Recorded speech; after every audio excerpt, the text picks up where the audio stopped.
Prince William has finally snapped. Enough is enough. He has told friends he will strip Meghan Markle of the HRH title. What if the royal family's most talked about couple just found themselves trapped by the same system they once tried to outplay? King Charles is turning a blind eye, but King William won't. Because right now, something huge is unfolding in London. So rare, so unexpected, that even Buckingham Palace seems to be holding its breath. I did think it would happen. If Harry and Meghan are watching, they should be incredibly concerned, because if it's this simple to take away Prince Andrew's titles, one day it could be this easy to take away Harry and Meghan's titles. For years, Prince Harry and Meghan Markle have treated royal duty like a real-life drama, loud when it grabs attention, quiet when it doesn't. They swapped crowns for cameras, duty for fame, and centuries of royal tradition for the spotlight of Hollywood. But wanting to exploit their royal titles, I think it stinks. Let them go off and be, celebrities, that's fine. But don't do it in the name of our royal family. But the fame they chased has started to turn on them. That glow from the spotlight, it's become a harsh, unrelenting glare.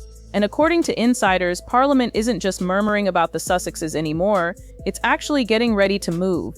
Prince Harry, Meghan Markle and their children could be set to lose their royal titles. Inside Parliament, real conversations are turning serious, and they carry a genuine threat to erase the titles that keep the Duke and Duchess brand alive.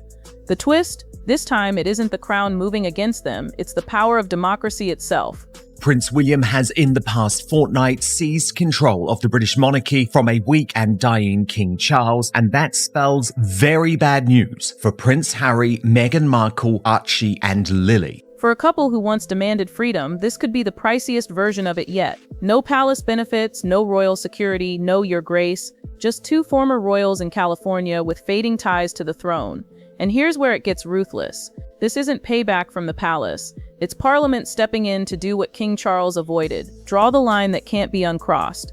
Because now the question isn't if they'll lose their titles, it's when. So trust me, Harry and Meghan right now should be very afraid, because it is a matter of when, not if. Imagine waking up to find the most powerful royal institution on earth being outmaneuvered by its own government. That's the reality unfolding in Britain right now, a quiet storm rising beneath Westminster's ornate ceilings where lawmakers are reportedly preparing to do the unthinkable, strip Prince Harry and Meghan Markle of their royal titles. And the shocking part, they might not even need the king's approval to make it happen. For generations, Parliament never laid a finger on royal privilege. It was sacred, off-limits, above politics. Terrible news for Harry and Meghan here is that William can now take away everything, their titles, without an act of Parliament. What started as quiet whispers in the palace corridors has now exploded into open debate. If you use your royal titles to make money while criticizing the very institution that gave them to you, why should you get to keep them? And that's where the real twist lies. This isn't some petty palace feud or family argument anymore. This is constitutional payback disguised as legal reform. A growing number of MPs are rallying behind a bill that could finally break the link between royal titles and those who treat them like brand merchandise. To them, protecting the monarchy means drawing a hard boundary, and Harry and Meghan are standing right on that edge. Behind all the polished speeches and carefully worded statements, one question keeps echoing through Parliament's halls. If two people can turn royal heritage into celebrity cash, then what does royal even mean anymore? And the most shocking part, there are whispers that certain figures inside the palace quietly back this movement, and their fingerprints might go deeper than anyone realizes. But that old restraint has finally cracked under the pressure, splintering right in the middle of a scandal that's shaking the crown to its core. The HRH is only given to working royals, senior members of the royal family, because it denotes a level of respect in the public, and also it's not a financial thing. Working royals do not profit, they do not use their names to make money. It's an honor to have an HRH. The path to this political storm didn't appear out of thin air. It's been built over 4 chaotic, headline-hungry years that even Hollywood couldn't dream up. What started as a royal love story has morphed into a global spectacle. One explosive interview here, a tell-all memoir there, and suddenly royal drama became a binge-worthy series streamed in real time. Every time things started to calm down, Harry and Meghan found another spark to ignite. From accusing the palace of emotional neglect to publicly calling out the very rules that once gave them their power, their story shifted from seeking change to maintaining control. And though they claim to flee the pressures of royal life, somehow every new deal, documentary, or podcast always circled back to the same name they said they left behind. Inside Westminster, patience has long run out. Lawmakers have watched centuries of royal dignity turned into late-night punchlines. The breaking point wasn't just scandal fatigue, it was a deep national embarrassment. They are a danger. Honestly, take this lesson from what Fergie and Andrew have done over the past 3 decades and do not let history repeat. To many inside government, the monarchy isn't just tradition, it's Britain's identity. Not a slogan to sell, but a symbol to protect. And the so-called Sussex circus had started making that identity look weak. So when whispers began about taking their titles, it wasn't out of spite, it was damage control. The royal image had been stretched, mocked, and turned into profit. Parliament finally decided enough was enough. But while politicians plan their next move in public, a quieter strategy might already be in motion behind palace gates. Because the calmest player on this board is said to be Prince William himself. Forget the practiced smiles and picture-perfect charm. Insiders say the future king's patience ran out long ago. After years of headlines dragging the crown through the mud, William reportedly reached his breaking point long before Parliament did. Unlike his father, who still dreams of peace, William is said to be treating this like a mission. He's forging ties not with royal aides, but with lawmakers who share one goal: protect the crown, no matter the cost. And according to whispers inside political circles, his influence runs far deeper than anyone realizes. Chance meetings, private dinners, and a silence so deliberate it speaks louder than any press release. To William, this isn't revenge, it's restoration. Prince William knows that it's not just Andrew and Sarah need to be dealt with. It's Harry, Meghan, Archie, and Lily too. Each time Harry steps into the spotlight with another revelation, the image of a calm, dependable future king takes another blow. Behind William's composed exterior lies calculation. Cut out the distractions, clear the stage, and rebuild the monarchy's credibility before it becomes his responsibility. But there's a darker edge to it all. Some insiders say this isn't just about protecting the crown, it's personal. Years of betrayal, leaked messages, and private family moments turned into profit have left deep wounds. And this bill, it might be William's quiet way of ensuring those scars never define his reign. If Parliament moves ahead, it won't just mark a political decision, it will feel like William's silent victory. For Meghan, though, this isn't just another royal controversy, it's a full-blown identity crisis. Every deal, headline, and red carpet appearance has revolved around a single phrase, the Duchess of Sussex. That title isn't just symbolic, it's her signature, her status, her global brand. But now, that very name sits on a political chopping block, and the woman who once mastered the media may finally be losing control of her own story. According to those close to her circle, Montecito has turned into crisis headquarters. Lawyers, PR experts, and brand strategists all scrambling to secure her next move. Because without Duchess, the refined royal aura that sold her image to Hollywood and fashion giants begins to fade fast. Meghan, you have a very privileged life. Yeah. We all get it. You're beautiful. You married a prince, but that's literally all you've done to when it comes to your accomplishments. Right. She's built a multi-million-dollar persona around the fantasy of being a modern royal, relatable yet refined, an outsider who still carries royal prestige. But take that title away and what remains? Just Meghan, and that name alone doesn't shine the same. Behind the flawless smiles and empowering speeches, insiders whisper that tension is rising fast. Projects tied to her royal identity could crumble overnight. New partnerships may lose their sparkle. Even her humanitarian image, the one meant to rise above royal politics, feels unstable without that royal sheen. To her critics, it's poetic payback. To her supporters, it's an unfair takedown. But for Meghan herself, it's an identity crisis in slow motion. Because for the first time, her crown isn't slipping, it's being taken. And the only person more anxious to stop it is Harry. Behind calm appearances and polished statements, insiders claim he's quietly spiraling. The once defiant prince who swore he'd found freedom now faces losing the very title that gave him relevance worldwide. Reports say he's not handling it well. Rumors describe late-night calls, not through aides, but personally to old palace contacts, even attempts to reach his father directly. One insider called him emotionally cornered, realizing that without Prince Harry, Duke of Sussex, his Hollywood influence fades fast. Book deals, interviews, media buzz, they all lose their shine when he's just another celebrity carrying royal baggage.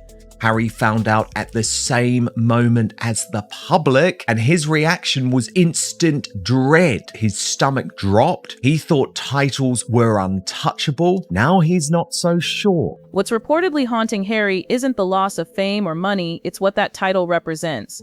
Losing it would mean cutting the final thread that ties him to his mother's legacy. the same institution she challenged yet shaped his entire life around. And for Harry, that thought is unbearable. Those close to him say he's trapped between anger and guilt, angry at being punished for speaking his truth, yet guilty for taking things too far. But the calls from California may already be too late. Parliament isn't moved by emotion. While Harry pleads for understanding, lawmakers are quietly preparing to make history, and the fallout might not stop with him. It could soon reach his children. As Harry and Meghan fight to hold on to their titles, an even more delicate question looms in London. What happens to Archie and Lilibet? They may be too young to grasp royal politics, but their futures are now caught in it. If Parliament pushes this reform forward, the little prince and princess could lose their titles before they even learn to spell royal. Traditionally, those honors are passed down by blood, untouchable, sacred, but this new proposal challenges that idea completely. Some lawmakers argue royal privilege should belong only to those who serve the crown, not those who profit from it.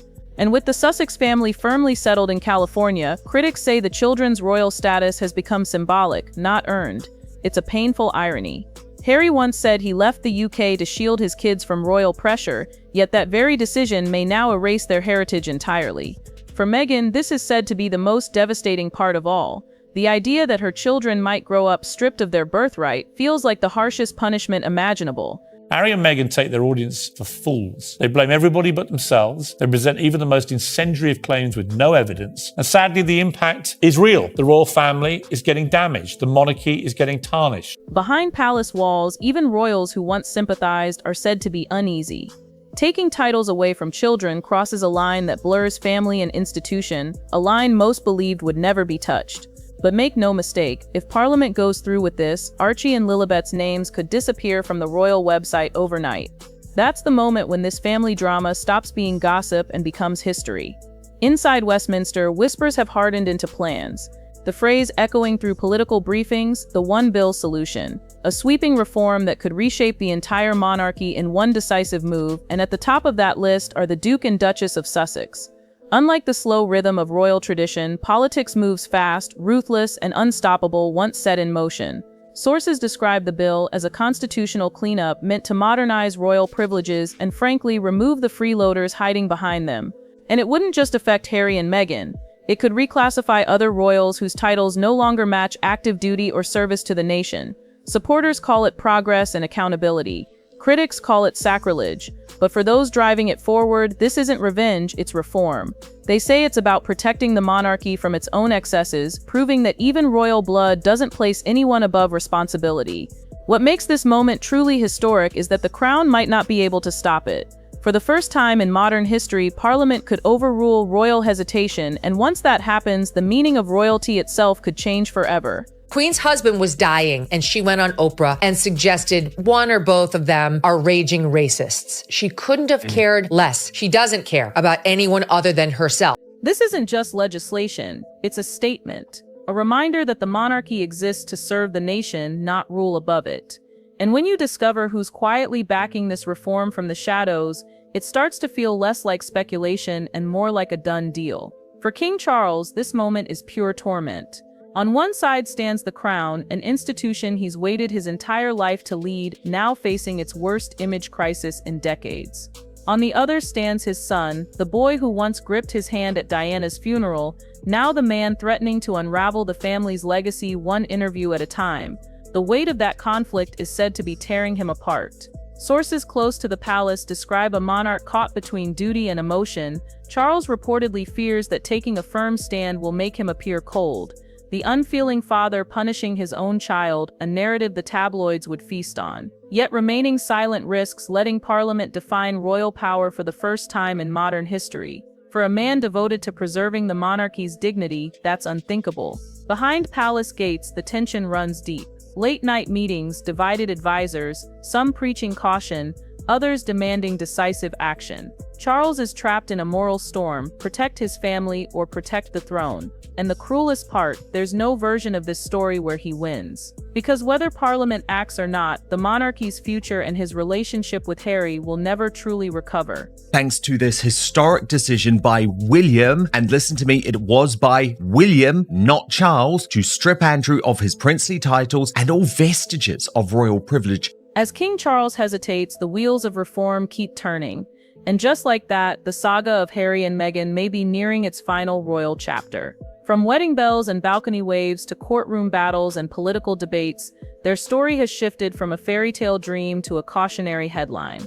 What started as rebellion has transformed into reckoning. If Parliament goes through with its plan, the titles Duke and Duchess of Sussex could soon belong to history, archived, erased, and remembered only as a footnote in the British record. There's a strange poetry to it all. The couple who fought for independence might finally get it, just not in the way they hoped. No more royal privilege, no protective titles, just two people standing in the world without the shield they once turned their backs on. And for the monarchy, this could be the quiet reset it's been waiting for. In the heart of Buckingham Palace, there's a ghost no one dares to name out loud, but everyone feels her presence. Princess Diana. Even decades after her death, her shadow still stretches across the monarchy, shaping every decision, every silence, every feud between her sons. And now, as Parliament inches closer to rewriting royal history, that shadow has become impossible to ignore. Behind the formal smiles and stiff royal posture, insiders whisper that the rift between William and Harry has become more than just brotherly tension. It's a battle over what Diana's legacy truly means. William has carried her sense of duty, her resilience under pressure, her belief in service above self. Harry inherited her rebellion, her compassion for outsiders, her refusal to be caged by royal protocol.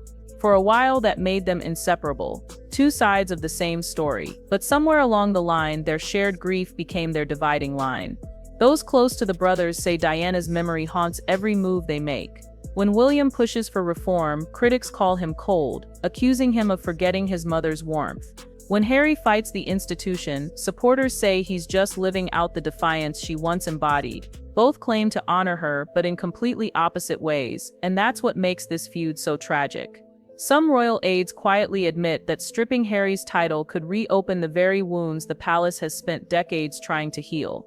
It risks framing the monarchy once again as the villain in Diana's unfinished story, a powerful mother taken too soon, and a son punished for echoing her defiance. Yet others inside the palace argue the opposite, that Diana herself fought for accountability and transparency, and William's actions might actually fulfill the change she once demanded. The cruel twist. No matter who wins this royal standoff, Diana's memory stands in the middle, watching history repeat itself. What was supposed to unite her sons has instead become a mirror of everything she fought against: silence, image, and control. The same system that couldn't protect her is now being tested by her children. And this time, the outcome might finally decide whether her legacy lives on through rebellion or through reform. Because at its core, this isn't just about two brothers losing trust, it's about the monarchy wrestling with the ghost of a woman who changed it forever. In the eyes of the world, the royal family has split into two teams. On one side, William and Kate, disciplined, graceful, the faces of duty. On the other, Harry and Meghan, unfiltered, rebellious, and determined to rewrite what royalty means. The divide isn't just in titles or geography anymore. It's a full-blown battle for public perception, waged not with swords, but with headlines, interviews, and silence. Insiders say the Fab Four image was never meant to end this way. When they first stepped onto the royal stage together, the public saw hope, a modernized monarchy that could balance tradition with empathy. But behind the smiles, tension simmered. Meghan's arrival brought a spark the monarchy wasn't ready for: too outspoken, too American, too aware of her influence. Kate, the model of restraint, embodied everything the institution considered safe, and as Meghan's confidence grew, so did the contrast between them. Palace sources whisper that after the infamous interviews and the Netflix docuseries, the institution quietly chose sides. The firm leaned on William and Kate to restore stability while allowing Harry and Meghan to carry the weight of public outrage. Some even claim palace PR teams intentionally positioned the Waleses as symbols of calm, while letting the Sussexes become lightning rods for controversy. It worked, at a cost. The brothers stopped speaking, communication froze, and every royal event became a photo op of quiet distance. Those close to Meghan insist she feels betrayed, not just by the family, but by Kate herself. She reportedly believed Kate could have bridged peace, using her influence to calm the growing rift. Instead, the silence grew louder. Royal insiders now describe the two women as mirrors of each other's burdens, both under scrutiny, both bound by image, yet neither able to meet halfway. Meanwhile, William's team has turned focus toward rebuilding the monarchy's credibility. Privately, he views the Sussex saga as a cautionary tale, a lesson in what happens when personal emotions collide with royal obligation. Every time Harry speaks out, William strengthens his silence. Every public confession from California makes the next Kensington photo op feel more polished, more deliberate, more calculated. In a strange twist of fate, the monarchy's future might depend on this rivalry. The public sees two versions of royalty, the loyal heirs and the self-exiled truth-tellers, and whichever image survives could define the crown for the next generation. As the battle between brothers rages on, the next generation quietly waits in the wings. The future of the monarchy no longer rests on the shoulders of William and Harry, but on their children. Inside Buckingham Palace, there's growing talk of a new royal blueprint, one that places Princess Charlotte and Prince Louis at the center of a rebranded modern crown. The goal, a monarchy untouched by scandal, one that learns from the chaos of the Sussex era. Royal aides whisper that William's long-term plan is to slim down the institution, focusing it entirely on his own family. That means fewer working royals, tighter control of the royal image, and a new emphasis on responsibility over privilege. To insiders, this is more than a strategy, it's a survival plan.